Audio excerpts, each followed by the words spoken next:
Malcolm-Jamal Warner, along with podcast co-host, award-winning journalist Candace Kelly.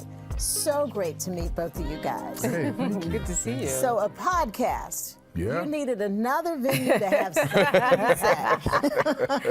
You're going to just take over all mediums. The name, Not All Hood. Yes. Well, actually, so Not All Hood was the name came from our third host, Wayusi Baraka, and the reason for the title is combating the narrative of Black life or Black culture that the media focuses on, and that we're all one thing. Yeah, and the whole concept is we're not all hood. The Black community is not a monolith. There's so many levels and lanes to the Black community, and we wanted to have a space where we could acknowledge, discuss all of those lanes, because they're so varied in terms of our perspectives and our opinions and our ways of life, and we wanted to be able to have a place where we can talk about all of those things, discuss all of those things, and shed light on the not all hood aspects of who we are. All right, and Candace, look, you do this a lot. Yeah. You got a lot to say. I do. Oh, she got chill. But for a podcast, that's a good thing. Right. For the Why time. did you want to be a part of this? You know what? When we first started talking, we talked about it not even with my involvement being on air. Just my involvement in the project was just an interesting part of the whole thing. But then we got in a conversation for about, 60, 90 minutes, all of us. And then we thought, you know what, this is really coming. Well, I guess y'all said that after you got off the phone. And said maybe she should join us. Yeah. And especially, since I do like to talk about different subjects and have been for so long. And certainly he has too. And so that's really how it came together. And we just talked really about kind of this master narrative that exists out there, that when we tell our stories and share our stories, we can really counter by just really sitting down and talking about our experiences. But there is one area that we chose to focus on, and that was being Black in America. So even if you were Jamaican or Ghanaian, when you come to America and people see you as they see you, there's a thread. And so that was important that we're talking about experiences in America, because abroad it's totally different. So that's how we really came up with this whole concept of people just being able to share openly and to see where we land, and hope that there's enough discussion and counter discussion to make sure everybody's voices are heard, because there are so many, because we're not all a monolith. Yeah. And who are you? What's your audience? Who do you want to be your audience? Do you feel like you're talking primarily to other Black people because they recognize the experience, whatever it is? Or do you feel like there are other people that need to be listening to this conversation so they get past thinking, well, they're Black, so they must think alike, they must live alike. Right. Yeah, so it's kind of it's twofold.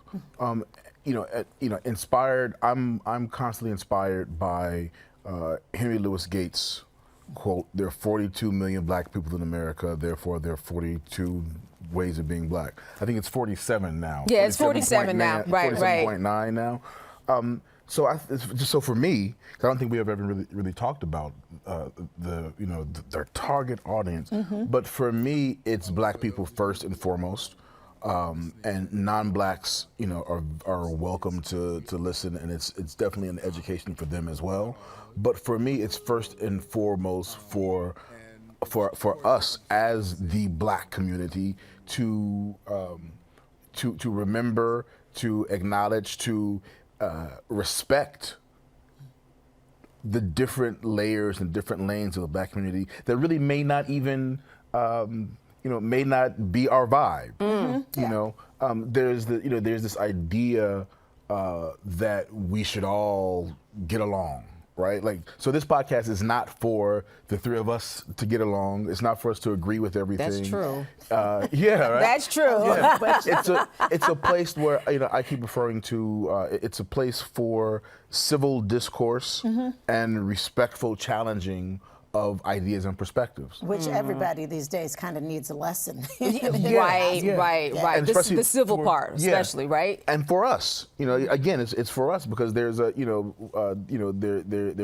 classism, you know, there's racism within our own community. Yeah. So this is a space, a safe space, where we can, again, acknowledge and talk about all things that pertain to Black community and Black culture. You know, you guys jumped right into it with the conversation about the N-word. Yeah, we did. And that wasn't planned. We did. No, it was wasn't not planned. Yeah, it just came. And a lot of the podcast comes from, germinates from just our Zoom conversation. Like we have like weekly Zoom calls that are supposed to last an hour, and hour and a half, 2.5 hours later, we're still talking. Right. So the podcast is also kind of an extension of that, because it's really us having organic conversations. Yeah, and that's really key. And this is something that people will find themselves in because they're at home too, or they're at the office or wherever, talking about, well, they're not at the office talking about a few of these things, but they are talking about these things. They're going to find this is very organic, and that's what we wanted. Something very organic where we might kind of know what we want the topic to be about going into it. But if it changes, that's okay. You know, it doesn't have to be a necessary beginning, middle, and an end, but just a thought-provoking conversation. Well, that's how a conversation is supposed to go. That's right, with the purpose. You follow it, you go where it takes you. Why was talking about the N-word, the use of it? Who should be using it? Should it even be used? Why is it still around? Why was that something you thought, you know what, that's a conversation worth having? Because it comes up. Yeah, it does come up. It comes up. Even amongst us, it comes up. Like we've been talking about it today. We talked about it yesterday in the but you know, car. a lot of it comes up in the context of music, and then that transitions into, you know, specifically different types of arts. But the music and hip hop and things of that nature, people treat very separately from, you know, I always use the example of an August Wilson play where the N-word is used. And then how do we look at it in those particular contexts, and how do we look at it outside of that context too? And then that's where we really get into the conversation.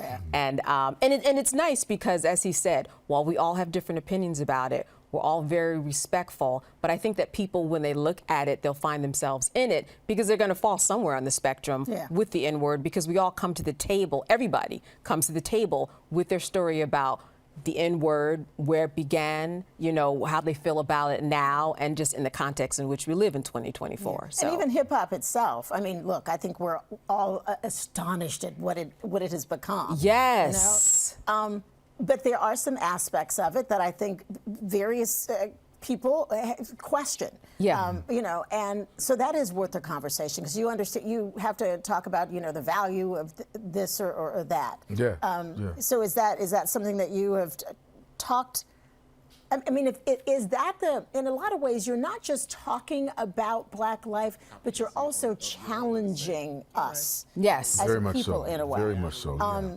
So, and is that something you thought about when you sat down and said, we're going to do this, that, yes, we want to get this out here because we do want all these various facets of our community to get light shown on them, but there are times when we need to be challenged. Is that? Yes. When I say challenged, I mean, the challenge may be just actually getting us to talk about it. Now, that and is to be true. honest about it and to feel comfortable enough. Right. You know, because maybe there are people that have a problem talking about something, but listening to you discuss it, all of a sudden it seems like, yeah, maybe I do have something to say on that. And I'm not exposing myself too much. Yeah, I think a lot of, at least, you know, feedback that we're getting so far is, you know, especially, you know, because the section on the N-word has gone viral on social media, you know, a lot of people are, you know, owning up to, you know, kind of checking themselves on how much they may use the word. But in terms of you know, in terms of challenging perspectives and challenging ideas, very much so. Like, it even happens with me. Like, you know, I can be very opinionated. Right. No. And I'm very strong in my opinion. No. But then Candace will say something that, even though it may not change my opinion, it opens up my perspective. It gives me more of an expanded perspective, and go, oh, okay, you know what? That's fair. So that it helps me. I think for me, I get challenged in ways that it helps me let go of judgments that I may have that I wouldn't have necessarily owned up to.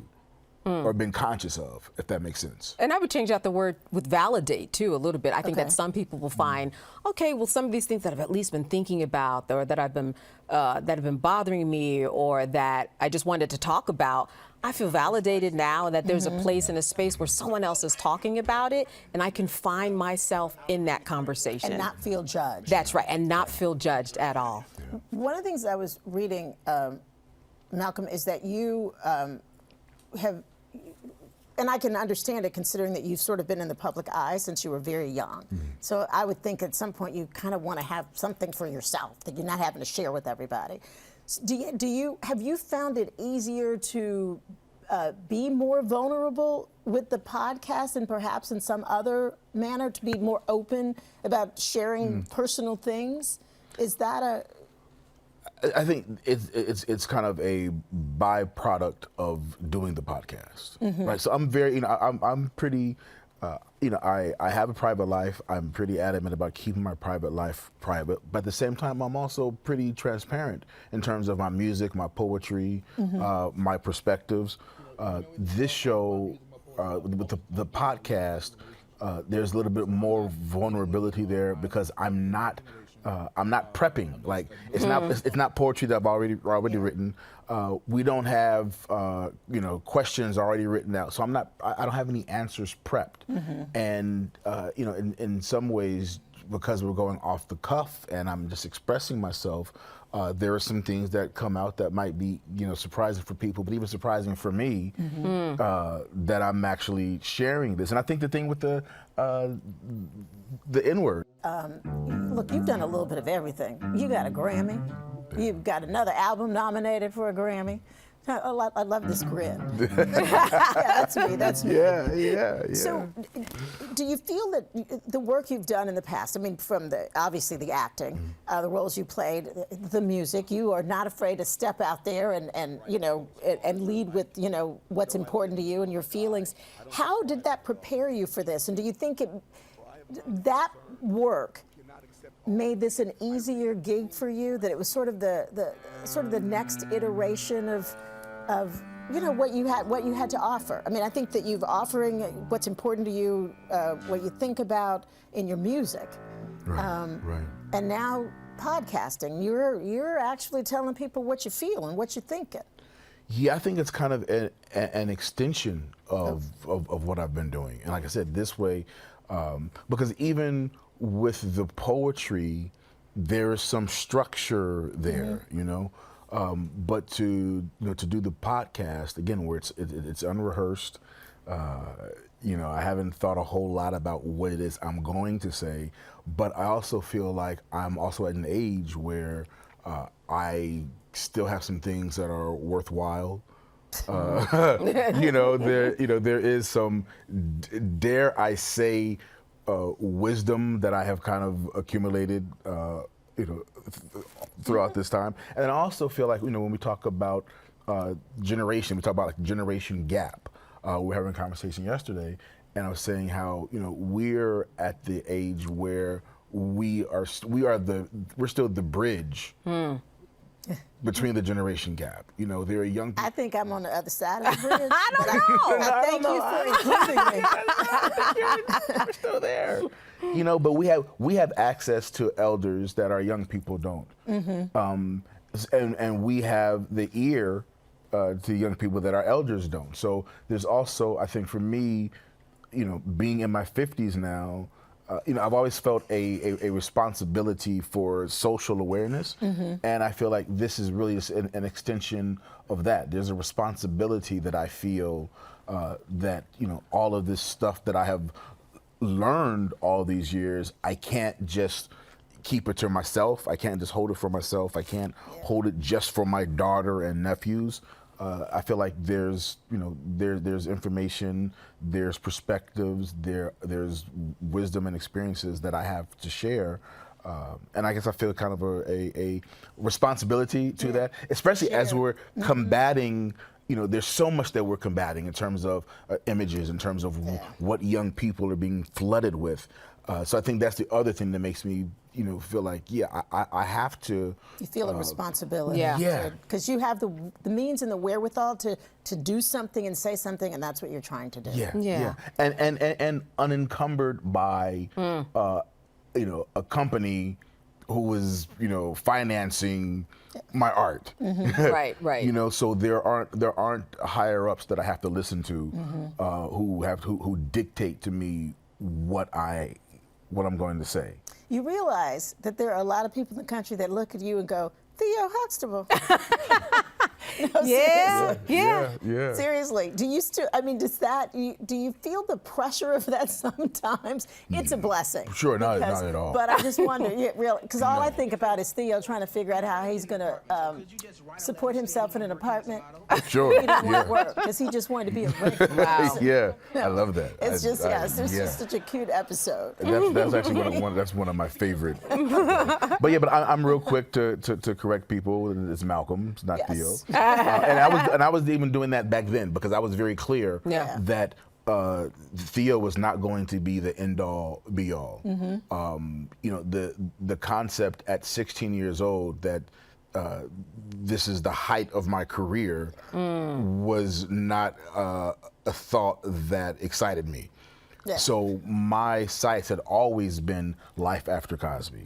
My perspective on success, because people would misconstrue the popularity of the Cosby Show as my being successful as a teenager, and I was always very clear that success for me, it wouldn't be until I was 40, 50, 60 years old, still working consistently as an actor, as a director, that I could look back and say I've had a successful career. So now in my 50s, I'm embracing like, oh wow, yeah, I have had a successful career. I would say you've done quite well. But there's still a lot of life left. And there's still bills that have to be paid. And a daughter that has to be raised. So it's been a great journey, and I'm excited about the journey ahead as well. And leaving a mark and helping other people. I think that you just raised an interesting question that might make it interesting topic. What is success? How do you define? I mean, there's so many versions of it.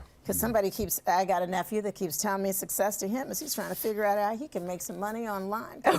He doesn't really actually want to have a job. He just wants somebody to pay him to wear their clothes. I'm like, that is, it's a fantasy. Right. Or it's the American way. To find a way. Listen, we've talked about social media and young people and how it transitions from social media into the real world, because the two are this far apart. You have to find a happy medium. It's interesting that you would bring that up. I would just say though quickly, success, and this is what we've talked about too. We talked about joy. Success is really if you happy in my own space. Exactly. And really being able to decide for myself what's next for me.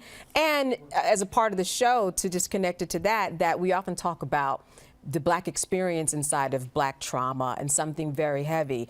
But we have a good time. We also want to share that, what, we don't always have to be in the downtrodden. That we are a happy people and have gone through because of and in spite of, and have done it as amazing, great warriors and happy on the other side. And that's what my days often feel like, and I'm sure yours too.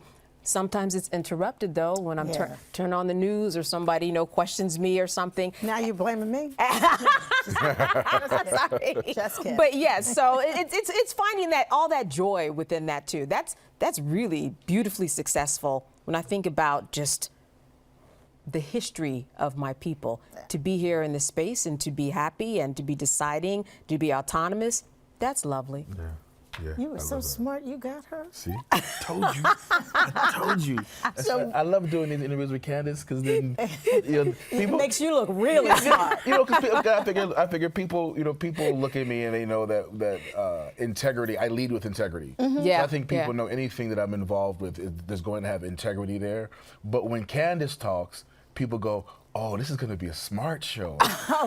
Right? No, That's true, you but have money. too.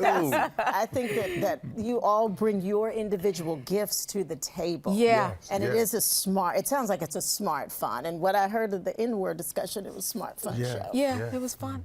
Where can we find you? Really, everywhere that you listen to, you're on YouTube, right? YouTube, Yes. YouTube, Spotify, and wherever you Apple. listen to your podcast. Yes. On Yes. YouTube, we can actually see See you. us, yes. Yes, Both you kind of can. good looking to look at. Oh, well, thank you. All right. Not All Hood Yes. is the podcast. It really does sound like an interesting conversation. It's such a pleasure to talk with both of you. Thank you. Good to Thank speak for with you, having us. too. You want to come back? Just call Tracy and go, "Wait, I'm coming." All right. We'll see you tomorrow. Okay. I won't be here tomorrow. No. I will be working though. We will be right back. Be good.